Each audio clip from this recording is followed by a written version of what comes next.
Hello everybody, welcome back to Booster Therapy. We have a special video today, a little bit different from a few of the things we've been doing. We're trying to explore all of the things we love on this channel, which a lot of it has to do with cracking packs and opening boxes and seeing what kind of value we can get. But we also love a couple other formats for Magic, the things that really drew us to it in the beginning. That first one is limited, so drafting, sealed, and things of that nature. We've had a beginner's guide to drafting that we recently released. You could feel free to check that out. That was about a week back. Today we have something a little different.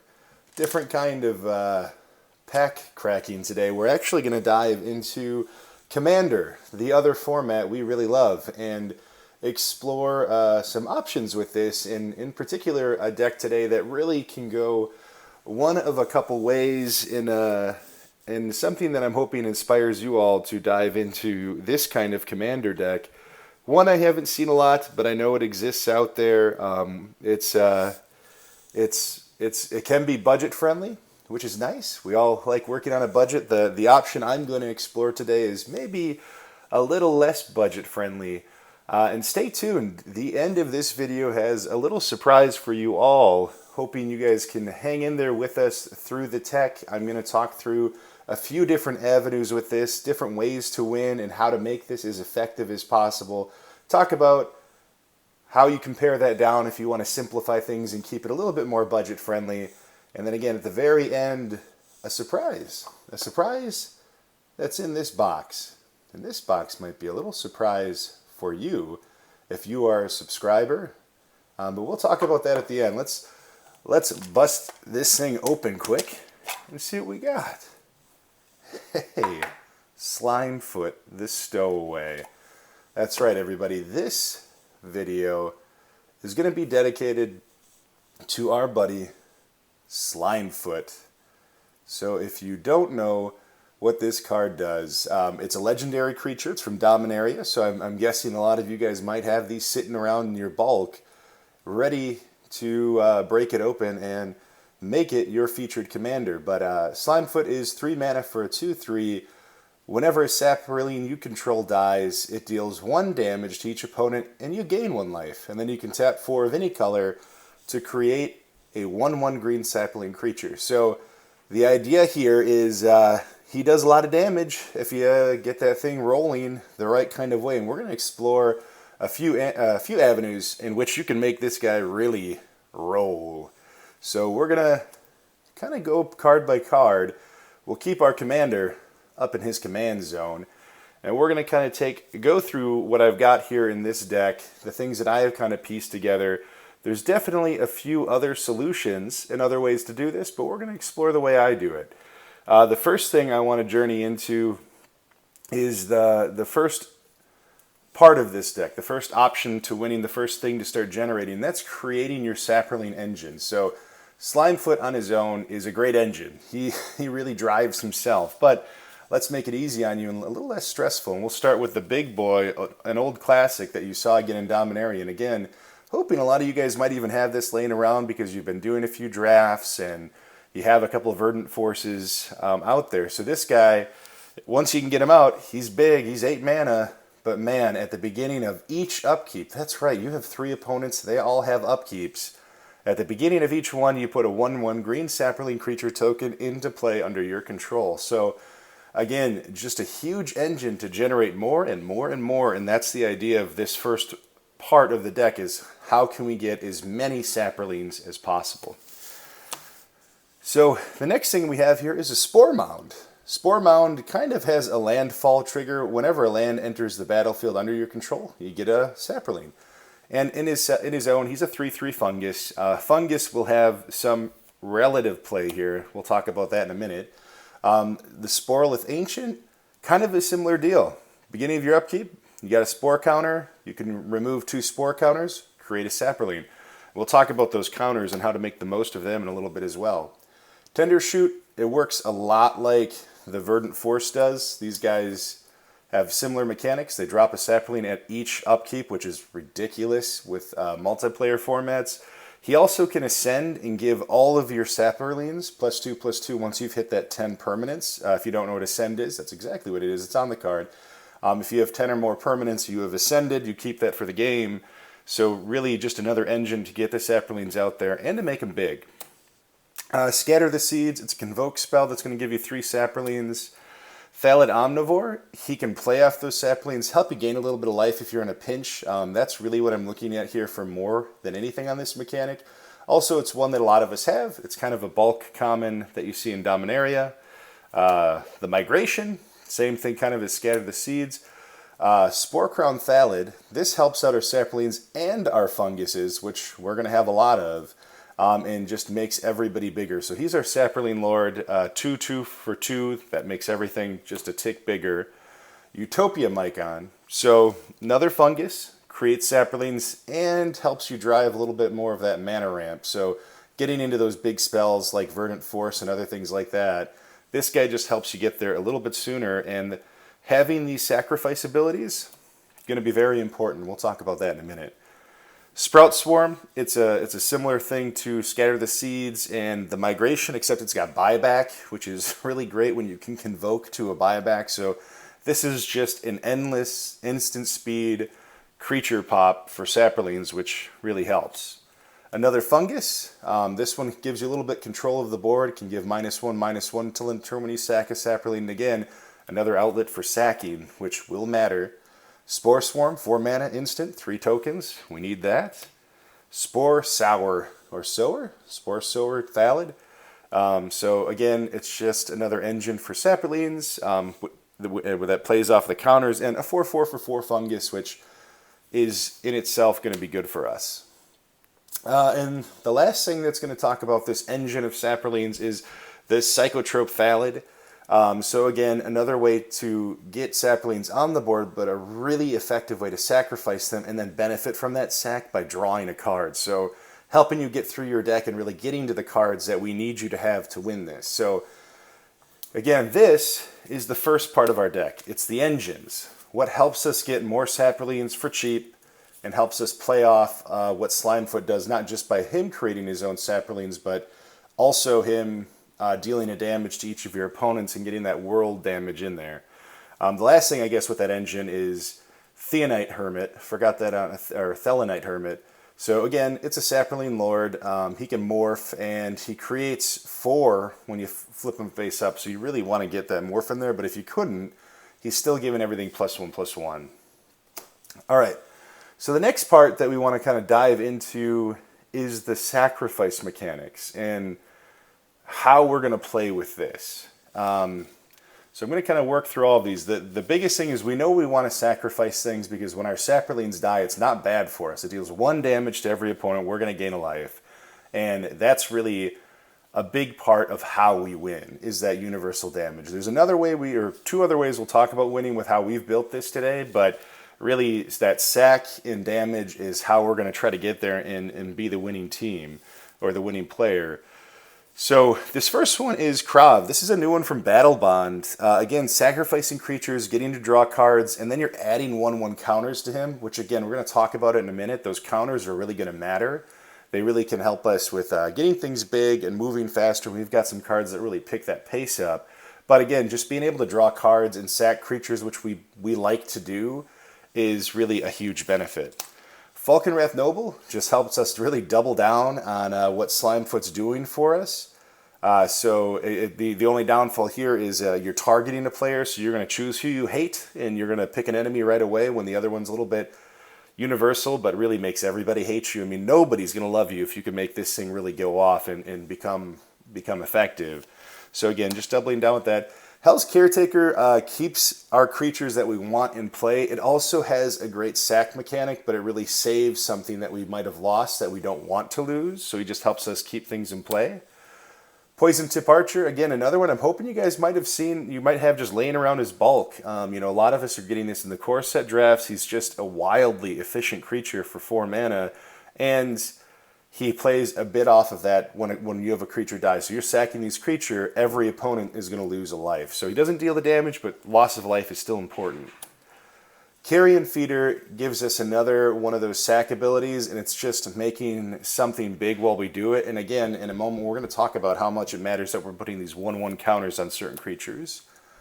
Viscera Seer, another sacrifice outlet, and lets you scry one, so you can kind of get rid of what's not going to help you and get into what is going to help you. So just being able to peek ahead of the game is really useful. Fungal Plots is kind of like the other one that lets us, that I talked about with drawing cards and why that's important, the one fungus that does this. This is just an enchantment that's going to do kind of the same thing. You're going to gain 2 life and draw a card for every 2 Saprolings you sack, which again is just something we want to do. And it can create Saprolings if we have to exile things from our graveyard to do it. Zulaport Cutthroat literally helps us double down on the Slimefoot Stowaway ability, so that is excellent. Blood Artist is the same thing, doubling down on that ability. Ashnod's Altar.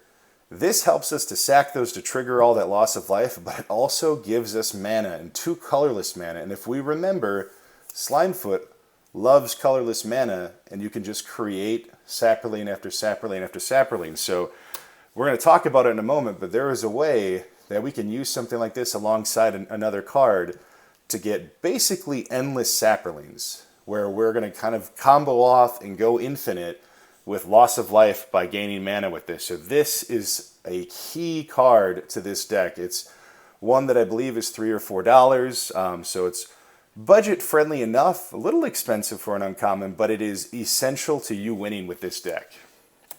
All right, the next 3 cards. One, which is in Japanese, are really cards to help you control the board with your sack mechanics. So we have all these creatures that we have coming in and dying, coming in and dying.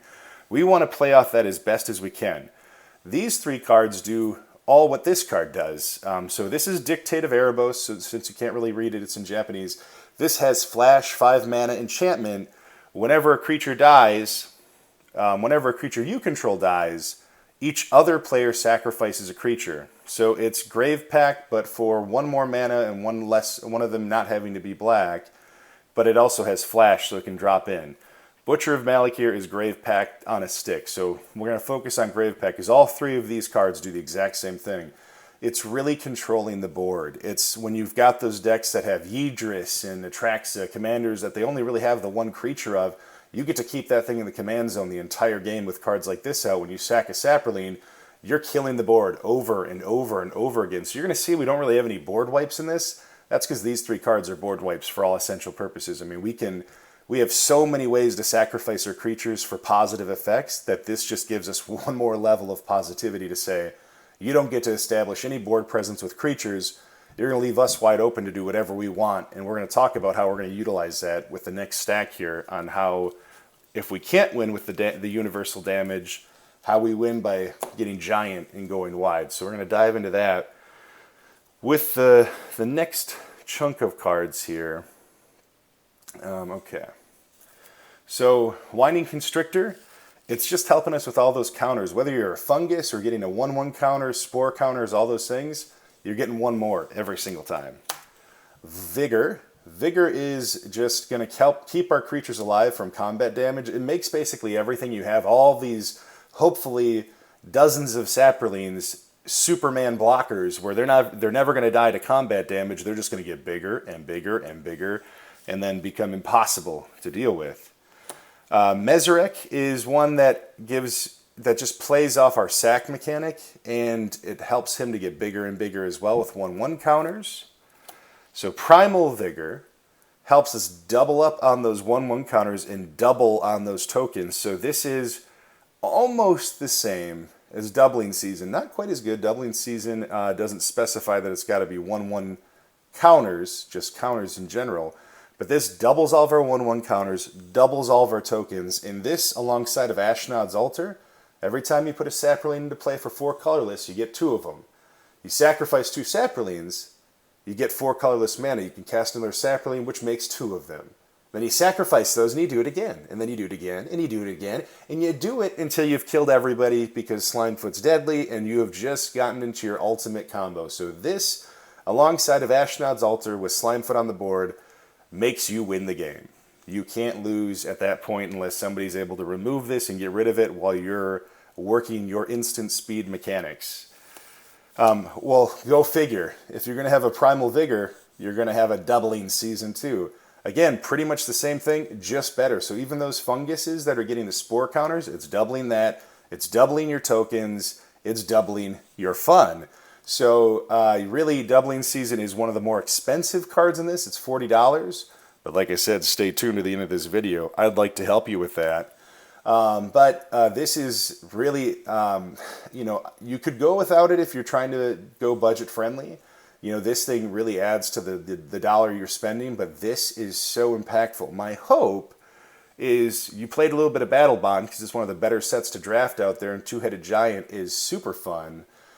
So hopefully you have one of these laying around. You got lucky enough to crack one. But like I said, stay tuned. If you don't, maybe I can help you. All right, another Japanese card. I'm so sorry for this. When I bought these cards, it's my fault. Didn't realize they were not in English. This is Parallel Lives. What this does, it's a 4-mana enchantment that for every token you put on the battlefield, you do twice as much. So if you couldn't find the doubling season, if you couldn't find the Primal Vigor, just have the Parallel Lives, and that same combo with Ashnod's Altar is ready to trigger. So you're ready to rock and roll. So one of these 3 cards, these 3 cards really being some of the most expensive ones in the deck, they really help you to go into that ultimate mode and just end the game and win without the assist of anybody else. You don't have to make friends, you just get to beat your enemies. Corpsejack Menace, doubling those 1/1 counters for the creatures that play off of it. Creekwood Liege, it's just another good lord, and it gives us more tokens for the things that don't need Saprolings to sack, but you still are sacking creatures, and you have other cards like Blood Artist and Zulaport Cutthroat that whenever you have a creature die, it's still triggering that Slimefoot. So it's just another way to get in there if you're kind of locked out of Slimefoot for some reason or another. Pier, another great Battlebond card. It's just helping to put more counters on things. So Spore counters, 1/1 counters, it's just helping to double down on that stuff. And Ravenous Slime is just here to kind of take advantage of all the death that's going to happen by controlling the board with Grave Pact and Dictate of Erebos and Butcher of Malakir. This really just takes more, advantage of it, and it gives another creature that gets big and gets hard to deal with at a certain point. So really finding alternative ways to get chunky, to be mean, and to make the world hate you. And I should be clear. I mean, they're going to hate you, and they're going to want to end you. A few kind of tutoring draw cards. Skull Clamp, it's a staple. You probably have a couple of these laying around. It's just you kill a Saproling with it, you draw 2 cards. It helps you to get through your deck and get the things you need to combo off and win. Diabolic Intent, another great card from Battlebond. It's a tutor, it's a cheap tutor, and hey, remember, we like to sacrifice creatures. That doesn't hurt us. Green Sun's Zenith helps you tutor up a green creature. So whether this is some of the things we've already seen, like Tender Shoot Dryad or Verdant Force, something big that gives us more Saprolings, that is one way to use it. There's another way we probably plan on using this tutor. If we're not winning by loss of life, we're going to win by getting big with all the counters. And there's one creature in here that gets us really big and makes us impossible to deal with, likely big enough to kill 2 or 3 opponents in one swing. And we'll put this off to the side to talk about that when we see that card. Song of Freyalise, a new one from Dominaria. It's a saga. If you don't know what a saga does, when you cast it, it goes to its first mechanic. On your next turn, the second mechanic, and on your third turn, the third mechanic, and after that you sacrifice it. But it turns all of our Saprolings, all of our creatures, into mana dorks for a couple turns, and then it makes them bigger and indestructible for an entire turn, where you can just swing without having to really think about it, because it's Vigilance, it's Trample, it's indestructible, and they got bigger. It's just a fun card, and something that a lot of people don't see coming. And they don't fear like they should fear, but when you have, 20 Saprolings on the board because of Doubling Season and Primal Vigor and Parallel Lives, so you put 1 token, you get 4, all of this nonsense, this gets ridiculous. All right, so that's kind of a little side mechanic there. Of course, like with any deck, you want to have some mana ramp. We have some of the staples, so, Soul Ring. I'm not going to go into a lot of these. Golgari Signet, Cultivate, Kodama's Reach, Growing Rates of Itlamok. This we get to flip into its superpower real quick. So Commander Sphere is the other one, but let me flip that if you don't know what this flip card does. But in Commander, this is great. So it turns it into a Gaia's Cradle. You can tap it for green, or you can tap it for green for each creature we control. We have a lot of creatures quite often, so this just gets nasty. So that's a bit of our ramp. a handful of removal. So Golgari Charm, kind of removal, also to regenerate, but also deal with artifacts and enchantments, or sorry, enchantments that get in our way. But really, we see something like Day of Judgment or some not that doesn't worry about regenerate, which people play a lot. This saves us from losing our whole board state. Beast Within, dealing with planeswalkers and really any permanent that gets ugly enough that locks us out. Putrefy for creatures and artifacts. And Vivian Reed, an underlooked card, new in Core Set 2019, but, everything is relevant for her abilities for us. I mean, one, she comes in with 5 for the 5 mana for loyalty counters, but destroying artifacts, destroying enchantments, and destroying the creatures we can't block that have flying, super relevant for the -3, +1. Looking at the 4 cards, getting creatures and lands, which is pretty much what our entire deck is. So helping us get to what we need. And that ultimate, it doesn't hurt. I mean, having an emblem that makes everything +2/+2, vigilant, trample, and indestructible, kind of like, Song of Freyalise, except +2/+2 instead of +1/+1 counters. Yeah, this card is devastating, and people see it hit the board. They know it's good because it's a planeswalker, but nobody deals with it like they should. All right, so let's dive through the miscellaneous. So one thing I'm not really going to go into is the lands here. You guys can play the lands as you please. I think you should always have a healthy number of the dual lands that help you tap into both colors. But you're working on your budget. You do you. Whatever makes the most sense is what you should go with. But I want to talk about some alternative cards that just help things play off better for us. So another one, of course, from Battlebond, the set that was made for Commander players. Archfiend of Despair. So it's fat, like 8 mana fat, but when you get this out there with things like Song of Freyalise and turning everything into a mana dork, you can cast this. Your opponents stop gaining life if you got somebody who wants to try to do that on you, so you mute that. But the other trick here is at the end of each end step, so not just yours, each end step, each opponent loses life equal to the life that player lost this turn. That's whether you do it or somebody else does it. You're basically doubling the life lost for a person on a turn every single turn. So except for yourself, you get to stay alive because you're not your own opponent. Oh hey, so remember when I talked about this card? Well, it's so much fun when this card pulls this card. So that's kind of the idea. Is in a pinch, we're not for some reason we can't sacrifice the creatures. We're not getting that damage off like we like to. Well, how about a Crater Hoof Behemoth and going wide and just destroying the world? This is nasty. Overwhelming Stampede, same idea. Make everything big. Coat of Arms. Man, those Saprolings are nasty. So again, a little bit about the go wide strategy if we can't do loss of life. Seaborn Muse to untap all of our permanents and just make it so we can keep building more and more and more and more. Eldrazi Monument. So, if you're sick of Day of Judgment, Supreme Verdict, Wrath of God, get this card. Hey, guess what? You get to sacrifice creatures. Remember, that doesn't hurt us, that helps us. Man, that's a good card. Heroic Intervention, save our butts. Lightning Greaves, because, Shroud, 0, it's just good. And hey, if all else fails, we've got 2 final solutions. We're not getting to sacrifice enough or build enough. Guess what? Let's give Slimefoot Infect. We only got to do it 10 times and we win. And the last one, Exsanguinate. So if we're getting all this mana but not able to trigger those abilities that say deal a damage to every opponent, everybody loses, you gain a life. If we can't get there for some reason, but we can get a lot of tokens, we can make a lot of mana with Ashnod's Altar and other things, Exsanguinate the world. Each opponent loses X life. You gain life equal to the life lost that way. It's absolutely devastating, and it can help you win. So that is a bit of the deck I put together. I'm rocking 37 lands with this deck, so that's what's bringing me to my 100.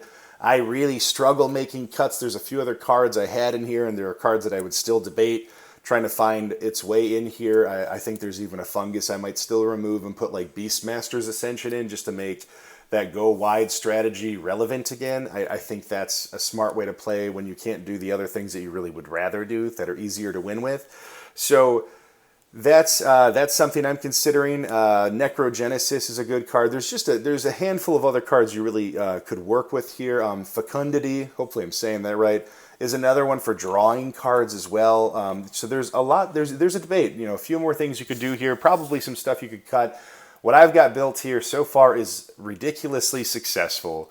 It is a ton of fun to play, and hey, your commander barely costed you anything. It doesn't have to be one of those $20, $30, $40 commanders. It's like 50 cents. So it is a great price. Some of those cards obviously expensive in there. And you know, I said something earlier in the video. I want to help you guys with that. I've got this box here. And you know, we're trying to grow our channel, get a few extra subscribers. That's what we really want to get to.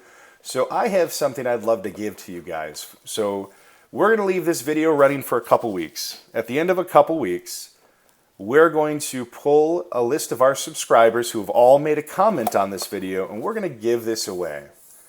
Everything in this box, which might not seem like a lot, but let me show you. Really what I'm trying to do is give you a head start in making this deck and having fun. And if you're new to Commander, I'm trying to make it easy on you. You barely have to build beyond this with too much, and you get to choose what direction you want to go in. You want to go wide, you want to sacrifice creatures and deal damage. I'm going to give you both options and help you get there with a few key cards. So Slimefoot, of course, I want to give you this. That's your commander. The Soothsayer, another way to sack creatures and draw cards, not bad. Another fungus that creates more Saprolings for you. Winding Constrictor to double those counters, or add more to those counters. Zulaport Cutthroat, let's make that sacrificing relevant. Diabolic Tutor, it's not the most expensive tutor, but having tutors are pretty important in Commander. It helps you get through those 100 cards. Falkenrath Noble, let's double down on that sack and loss of life. Whisper functions like Hell's Caretaker, except you get to sacrifice 2 creatures, which remember, we don't mind doing. Carrion Feeder, sacrifice creatures, get big. Viscera Seer, sacrifice creatures, get in front of your deck. That song that really makes things impossible and gets your mana going. Beast Within to destroy a permanent. That Spore Swarm to get more of those spores. That Sporecrown Thallid to get that Lord out there. Fungal Plot, sacrifice, create creatures, all happiness. More Saprolings. Mana Ramp. That's right, guys. Vigor. Let's get those tokens rolling. 1-1-1-1-1-1-1-1. And that's right, everybody, doubling season. I'm willing to give all of this to one lucky subscriber. Comment on the video, subscribe to our channel. What we'll do at the end of 2 weeks is put all of those names in a random generator, and it's going to give us one number and one name. That person is going to win this. We are only shipping within North America, so you can only participate in this if you're in Canada or the United States. We're hoping you enjoyed this deck tech video. I can't wait to give these cards away to one lucky subscriber. Thank you so much. This is Booster Therapy. We love you.